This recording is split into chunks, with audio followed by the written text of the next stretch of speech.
வணக்கம். இன்றைய மாவட்ட செய்திகள்.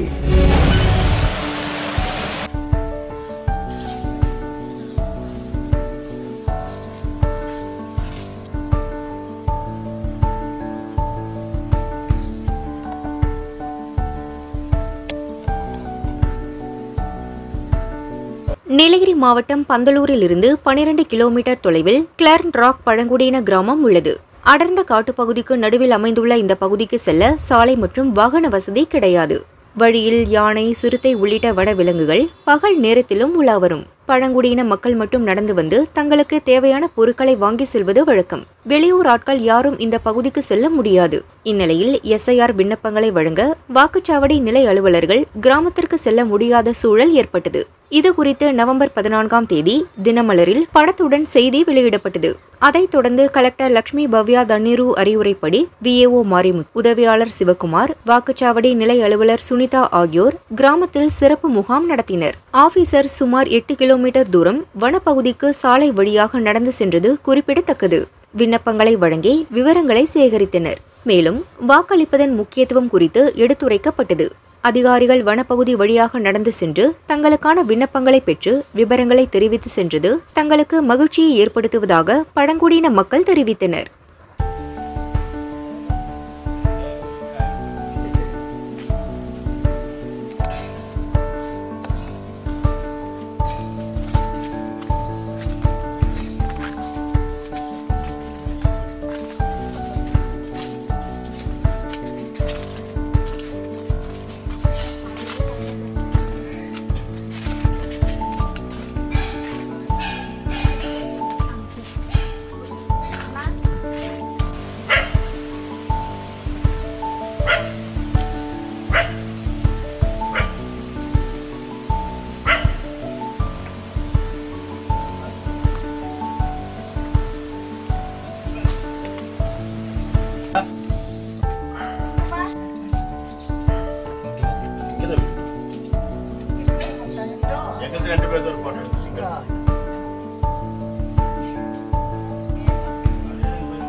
சந்திரானா கொஞ்சம் ஏஜ் ஆனவங்க கண்ணு ஒரு மாதிரி இருக்குமே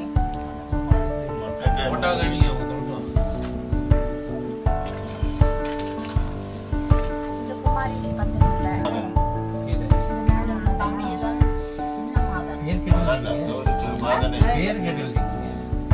பேரெல்லாம் எழுதக்கூடாது. டேட் ஆஃப் பர்த், ஆதார் எண், அவங்க மொபைல் நம்பர் இருந்தா மொபைல் நம்பர், தந்தை பெயர், இதெல்லாம் ஆப்ஷன் அந்த இதுல மொபைல்ல வருது. இது எழுதணும். இது வந்து பழசுலயே இருக்கு. பழசு இது இப்ப நீக்க முடியாது. என்ட்ரி பண்ணுங்கன்னு சொன்னாங்கன்னா பண்ணியாச்சு. அது பண்ணியாச்சு. இப்போ டபுள் என்ட்ரி இதெல்லாம் இருக்காங்கன்னு சொன்னதுனால தான் நான் போட்டிருக்கேன். சித்திக்கு ஜீப் டிரைவரு காலனிக்கு இந்த கிளியாண்டா காலனிக்கு ஆதிவாசி வீட்டுக்கு வந்தது. FIR form, election form fill up பண்ண வந்தாங்க. எல்லாம் பண்ணிவிட்டு கொண்டு போயிருக்கு. அவங்களுக்கு சந்தோஷம். இந்த மாதிரி இங்கே வந்து போகிறதுக்கு 12 கிலோமீட்டர் வரும். எப்போதும் நான் தான் வருவேன். அவங்களுக்கு சந்தோஷமாக ஆயிடுச்சு. மயிலாடுதுறை மாவட்டம் சீர்காழி கொண்டாத்தூர் தெற்கு பண்டாரவடை கிராமத்தைச் சேர்ந்தவர் பாலு, வயது 56, விவசாய தொழிலாளி.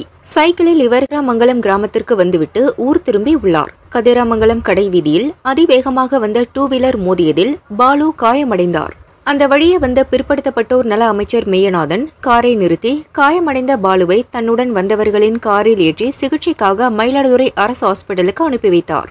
பின்னர் டாக்டர்களை அழைத்து உரிய சிகிச்சை அளிக்கும்படி அறிவுறுத்தினார். அமைச்சரின் செயலை அனைவரும் பாராட்டினர். வைத்தீஸ்வரன் கோயில் போலீசார் விபத்து குறித்து விசாரிக்கின்றனர்.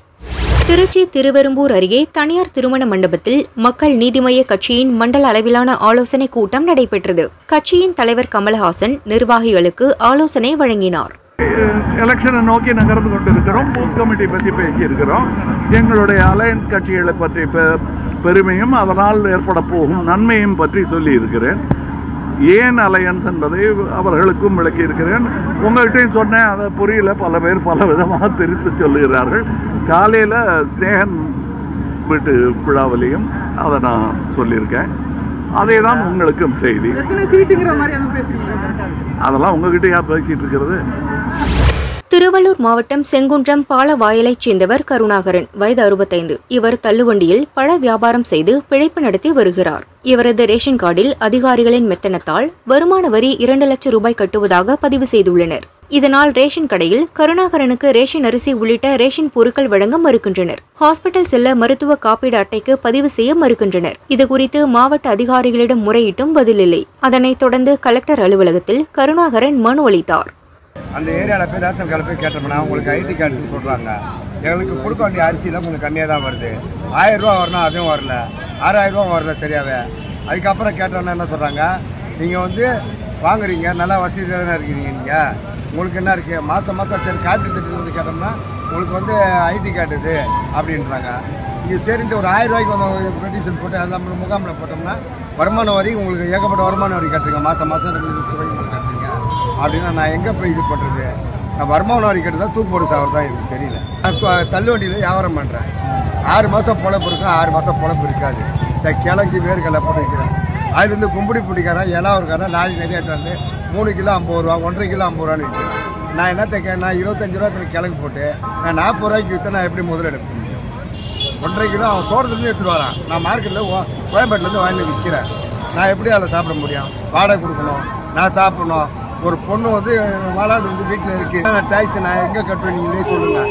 2 லட்சம் ரூபா வருமான வரி நீ 2 லட்சம் ரூபா கட்டுறேன்ற மாதிரி சொல்லியிருக்காங்க. நான் எங்கே போயிட்டு அது இதெல்லாம் சொல்றது? சரி, முக்கியமான கவுன்சிலர் தலைவர்கள்லாம் பார்த்து இந்த மாதிரி காட்டுன்னு சொன்னா பண்ணிடலாம் தலைவர, உங்களுக்குலாம் இருக்கா பார்த்துலாம் தலைவர அப்படின்றாங்க. ஒன்றுமே இல்லை. அதனால தான் நான் கோட்டை நோக்கி வந்தேன்.